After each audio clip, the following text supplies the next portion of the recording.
Hare Krishna. We continue reading from Bhagavad Gita as it is, chapter 6, Dhyan Yoga, text 41. Prapya punya kritam lokan ushitva shaswatihi samaha shuchinam shrimatam gehe yoga brashto abhijayate. Translation and purport by His Divine Grace, A.C. Bhaktivedanta Swami Srila Prabhupada. The unsuccessful yogi, after many years of enjoyment on the planets of the pious living entities, is born into a family of righteous people or into a family of rich aristocracy. So Arjuna was asking what happens to the transcendentalist who has not completed, who is not completed his perfection. He's not gotten liberated. He began the path of self-realization, but he's not able to complete it. He somehow or the other stops. Then what happens? So now Krishna is telling him of somebody who's taken the path of Ashtanga Yoga, who started the process, but he gave it up for whatever reason it may be. So what happens to him? That after, okay, let's read the purport. The unsuccessful yogis are divided into two classes. One is fallen after very little progress, and one is fallen after a long practice of yoga. So then it depends now. There are two kinds of unsuccessful yogi. One who has done only a little practice, one who has done long practice. So the yogi who has done only short practice, he goes to higher planets where pious living entities are allowed to enter. After prolonged life there, one is sent back again to this planet to take birth in the family of righteous Brahmana Vaishnav or of aristocratic merchants. So the one who's done short, he goes to the heavenly planets where all the great yogis, great sages are living. They've done a lot of pious activities. He lives there for a long time. After that punya karma is finished, he comes to this earth again, and he's born in the family of like a rich family, aristocratic family, rich business family, or he's born in the family of a Brahman Vaishnav, so that he's been given an opportunity again to take up the process. The real purpose of yoga practice is to achieve the highest perfection of Krishna consciousness, as explained in the last verse of this chapter. But those who do not persevere to such an extent and who fail because of material allurements are allowed, by the grace of the Lord, to make full utilization of their material propensities. And after that, they're given opportunities to live prosperous lives in righteous or aristocratic families. Those who are born in such families may take advantage of the facilities and try to elevate themselves to full Krishna consciousness. So the yogi, so if he's born in an aristocratic family, he has a choice. He can easily take up Krishna consciousness because he does not need to work so hard to maintain his body, to maintain his life. So he's prosperous. So he has more opportunity to take up Krishna consciousness. He has more time. He has more time in which he can dedicate for Krishna consciousness activities.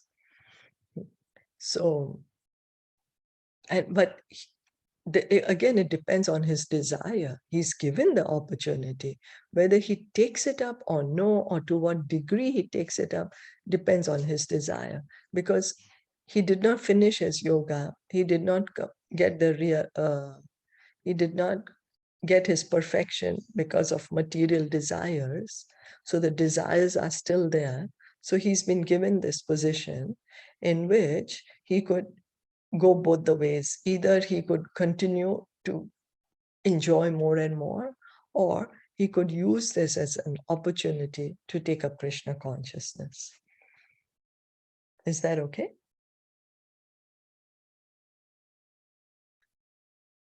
I did not understand. Like you said, that there are two types of.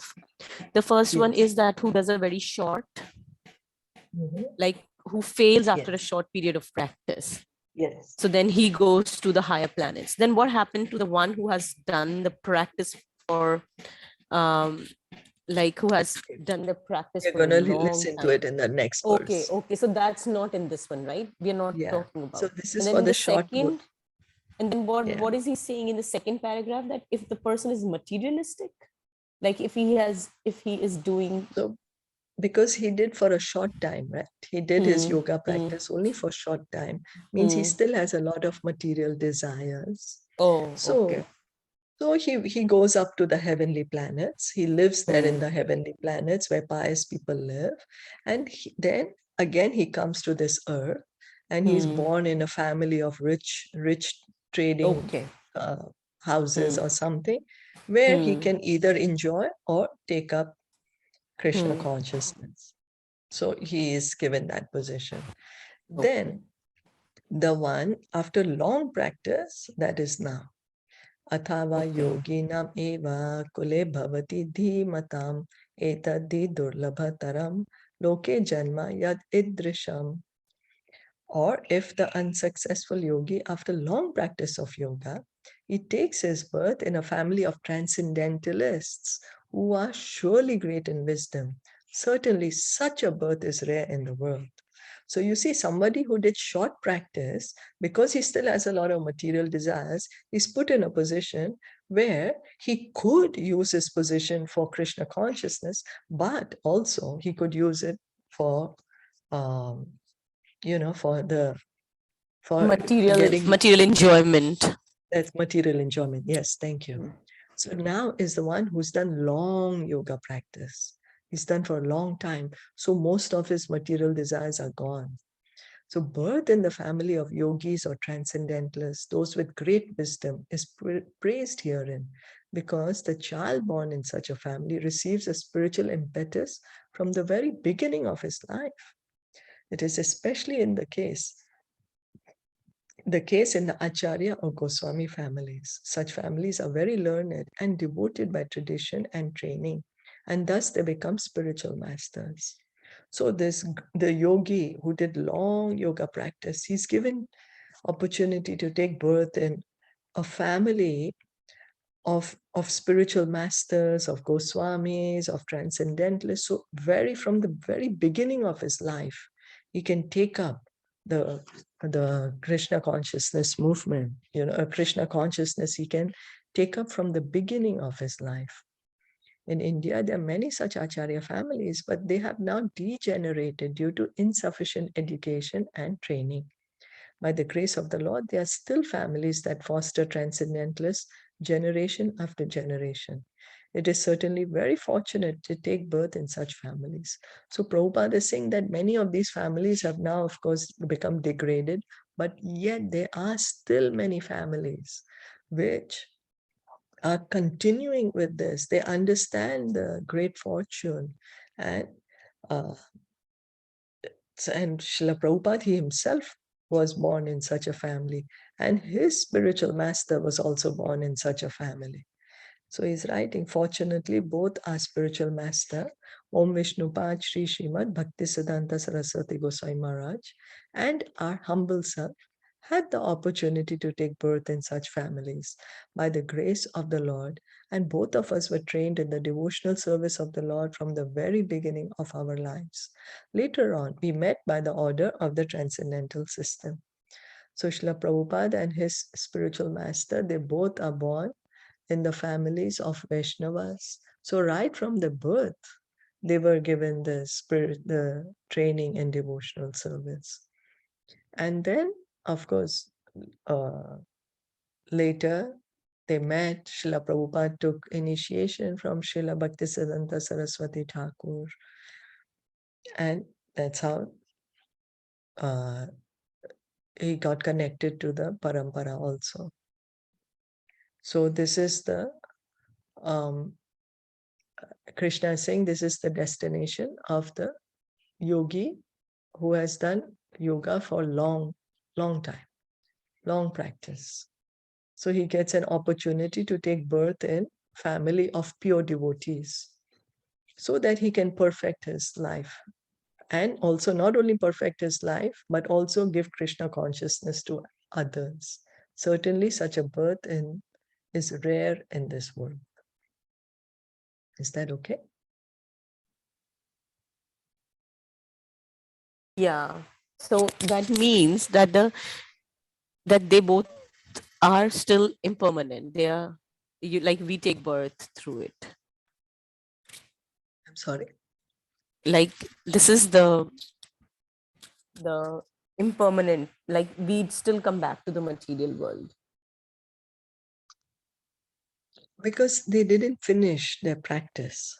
So the Yeah. yogi who didn't find the who could not complete, could not get liberation, but he's practiced for a long time.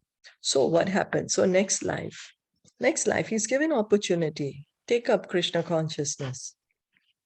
So was Take it up that Krishna consciousness. they were not doing the devotional service? No, it is not that Here, one, right? here actually Krishna is saying for yogi. So a yogi, Hmm. Krishna is speaking more of the Ashtanga yogi. So we can Yeah, also take it yeah. for the devotees who have started the Krishna consciousness. And Hmm. if for for for example, if they've started their Krishna consciousness and then they're doing devotional service only for a short time, then in the Hmm. next life they will be able to take birth in family of aristocrat merchants or of Brahmanical families. Hmm. And if someone has really been Krishna conscious for a long time, and Hmm. yet somehow the other, they still, have not still not yet reached the perfection. So they will come back in devotee families. They will take birth in devotee families, which can give them an opportunity to make that life the last life. Okay. Yeah, so it's for both. It's for both. So we can Yeah, see okay. that, so it goes to show that there is, it, we take up Krishna consciousness and it helps us so much that it really protects us, and that it is so permanent that even if I'm not able to complete it in this life, I am getting another chance in the next life to complete it, you know so Yeah. it goes to show, it gives like a kind of a protection. Krishna is giving this, that okay, even if you don't perfect it this life, in your next life you will be able to perfect. Not that we have to start again from zero. No, we don't have to start from all the way.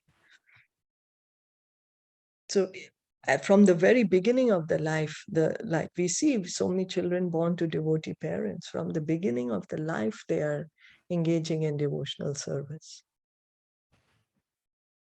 Yeah, you're right. So that is because that they were not, like, they are starting from where they left. That's right. They were there. Yeah, because we see that there are at present moment there are so many Vaishnava families whose kids are starting from the very beginning, everything, and they're really quite highly educated. Yeah. Yeah. So this is a proof. Yeah. So this is a proof. No? Yeah. So this is a proof of the Shastras. Yes. Yeah. Yes. Yeah. So that means that everything, whatever is written, is actually happening. Otherwise, then as you also mentioned, then why would we see all that what in the society? The examples won't be there in the society if that is not the truth. Because that is Yes. the truth, that's why we can see it practically in society around us. And we can see like That's how the Vaishnava families, the kids, they are so fortunate that they are born to the Vaishnava parents who both are yes. initiated. And like, even I take an example of Bhavnaji's daughter, that the one who's born to her Nadia is very, very fortunate because both the parents are initiated, both the grandparents are initiated. They are from the very beginning in the family tree. So, yes, she's Yes. a very, very blessed soul because from the very beginning, she'll be inculcating all the, like, a true Vaishnav qualities will be inculcated in her. Yes. So she's very fortunate. Yes. Yes. Yes. Yeah. Yeah. Wow. Yes. But that is sometimes gives you so much goosebumps. Like, wow. Like, what you're reading, that is happening. So like, that means that, your faith gets more and more in everything, that yes, when Krishna says that he'll come for you, he will come for you. When Krishna says that you take my name and I'm there with you, you are associating with me, my leelas, my name, my guna, all same, that means that it is, because everything we are seeing, it is happening. Yes. Wow. Yes. Yeah. Thank you. Thank you. Yeah. Thank you so much. Bhagavad Gita ki jai, Ki Shilpa jai. Prabhupada ki jai, Gaur Jai. Bhaktavinda ki jai, Hare Jai. Krishna.